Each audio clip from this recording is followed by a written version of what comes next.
It's impossible to control.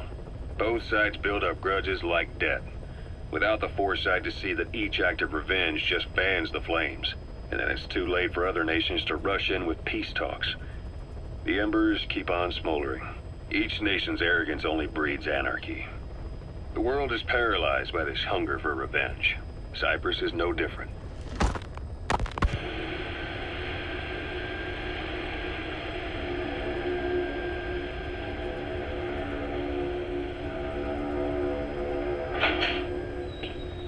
You're up. We're changing ships?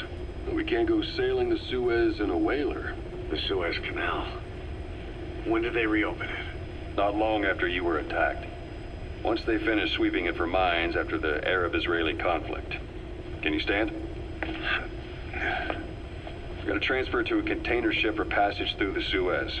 Our destination is Pakistan, Afghanistan's neighbor to the south. There we disembark and head via Peshawar to the Zero Line, the border. We'll travel to the Khyber Pass by road. And then? We continue on horseback. Afghanistan's main roads are under Soviet control. We'll need to go around them. It'll be all narrow, winding paths through the mountains. We'll do better on horseback. It's a local guerrilla tactic. They use the higher ridges to avoid air recons. Then they charge down the mountains for ambushes. The Soviets still haven't devised a counter-strategy. Our time frame is only half as much as we really need. It's gonna be a tough march. Better horses than boats. Well, it'll make for good physiotherapy. Take the time to get used to that new arm. While the Soviets have indicated they are not participating in the Los Angeles Olympics, primarily because the United States has made no attempt to guarantee the safety of the Soviet Union's athletes, the United States is increasingly demonstrating the belief that the issue has nothing to do with its preparations, and in fact this is retaliation for the Western nations' boycott of the previous Moscow Olympics. That concludes today's news. That's quite some news. The Soviet Union not attending the LA Olympics? Yeah. Andropov's death has changed some things. They're calling it revenge for the Western boycott of the Moscow Olympics. Countries boycotted the Moscow Olympics? Yes. In protest of the Soviet Union's invasion of Afghanistan. Over 50 countries were absent. It's too bad I didn't get to see Yamashita's judo. When the 40th Army crossed the Amu River 4 years ago, détente went right out the window. The U.S. Congress chose not to ratify SALT II, and Reagan's hardline politics won in the presidency in a landslide.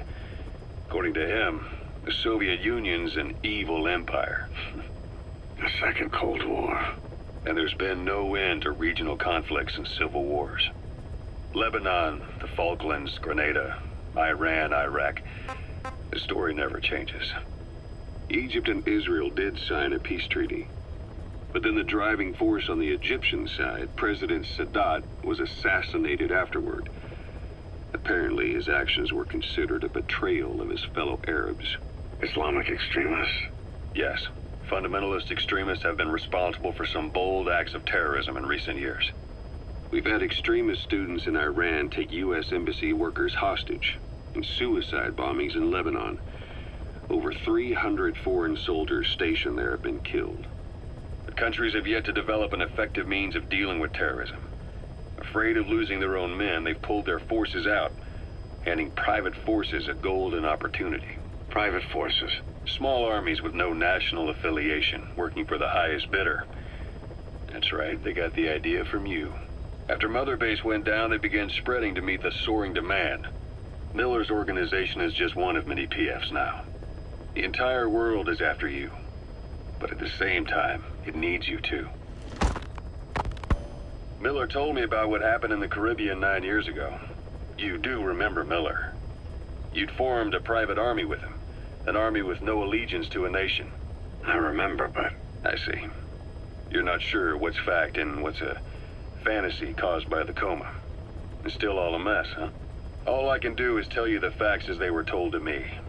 I've gone easy on you up until now, but this is where the hard stuff begins.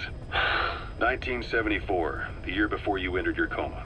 You were in Colombia, operating with a small unit of men, basically mercenaries. Miller was among them. Miller was trying to find a way to turn his and your talents into a line of work. He was looking to start a business where you would fight on behalf of others around the world. those who needed military force. But the reality was, at that time, you didn't have enough gear to equip your own men. Then Miller came across this client. It was a huge job he was offering, but you had a shot at pulling it off. You accepted it and headed into Costa Rica. The client even threw in an offshore facility in the Caribbean. The Mother Base, that would be your new base of operations. Miller sure did have a head for business. As your mission went on, your unit grew and grew. More weapons, more money. Before you knew it, you were commanding 300 men. As the organization got bigger, your military powers swelled to match. It got so the international community couldn't afford to ignore you. You were just too damn successful for your own good. You, your men, had worn out your welcome. Everyone was out for you.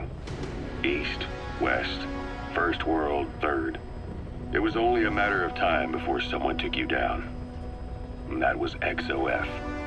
Officially, they're an anti-terror unit under the CIA. In reality, they're Cypher's private strike force. They lured you to Cuba using Chico, the Nicaraguan revolutionary kid, and Paz, a mole who worked for Cypher as bait. While you were gone, XOF, posing as a nuclear inspection team, stormed Mother Base. At the same time, C4 they'd placed on the strut legs went off. The whole thing went down in minutes. XOF. Kisses and hugs followed by a big FU. All because of Miller's blind spot. A back door into Mother Base no one suspected. You remember a certain scientist. Huey was responsible for bringing the inspection team on board, giving the enemy a perfect opportunity to hit you at home. You were returning from Cuba when it happened. Mother Base came damn close to taking you with it into the Caribbean.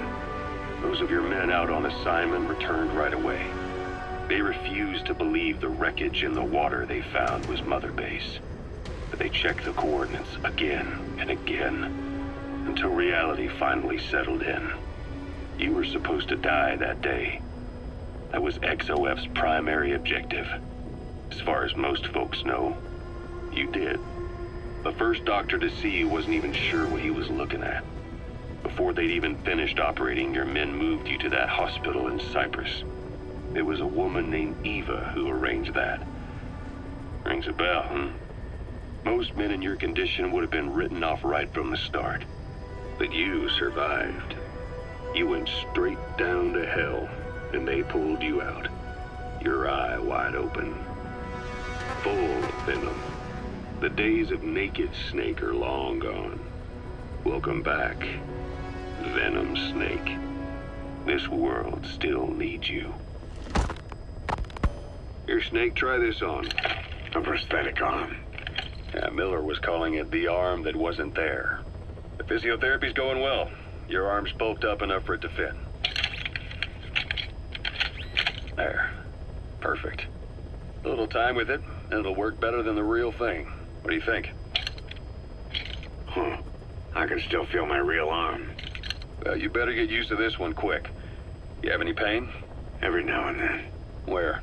My fingertips. My left fingertips. Sounds like phantom pain. Your brain still remembers your old hand. Yeah. What about your vision?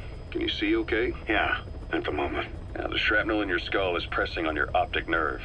I'm told any hard impact could have an effect on your visual cortex. Yeah. The doctor mentioned that.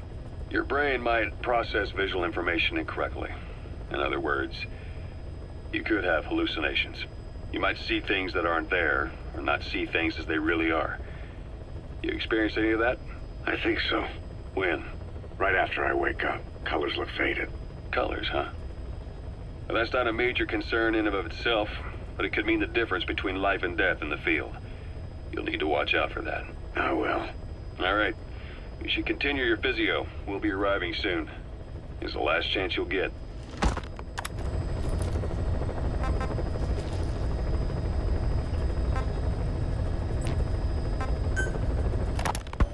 Ocelot. I hear they started calling you Shalashaska in Afghanistan.